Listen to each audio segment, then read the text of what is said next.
IPL এর mega অকশনে ভাই কি খেলাটাই না হচ্ছে। সব থেকে দামি প্লেয়ার আইপিএল এর ইতিহাসে ঋষভ পান্ত। 27 কোটি টাকা ঋষভ পান্তের জন্য শেষ পর্যন্ত খরচা করলো লখনৌ সুপার জায়েন্ট, যেখানে 20.75 কোটি টাকা পর্যন্ত লখনৌ সুপার জায়েন্ট বিট করেছিল। তারপর আরটিএম আসে, আরটিএম এর পর আরটিএমকে টপকে দিয়ে একদম রেখে দেয় 27 কোটি টাকা।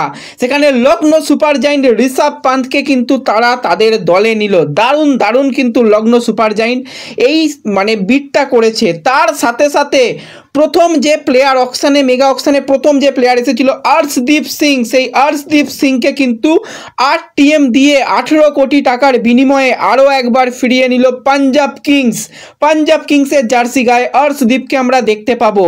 কাগিসু রাবাদার যদি কথা বলি, মাত্র 10 কোটি টাকা 10.75 কোটি টাকাতে গুজরাট টাইটান্সে কিন্তু কাগিসু রাবাদা চলে গেল।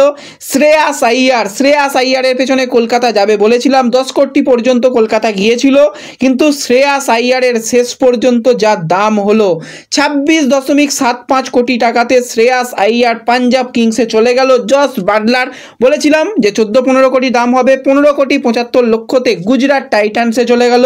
এবং মিচেল স্টার্ক 11.75 কোটি টাকাতে দিল্লিতে চলে গেল।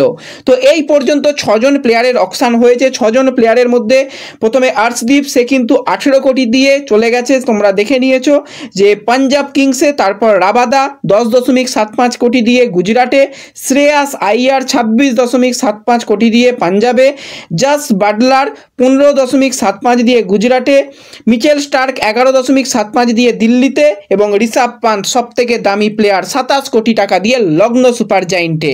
তো এরপর সেট 2 আসবে, পরপর কিন্তু ভিডিও আসবে, চ্যানেল সাবস্ক্রাইব করে রেখো, সমস্ত আপডেট তোমরা তাহলে পেয়ে যাবে।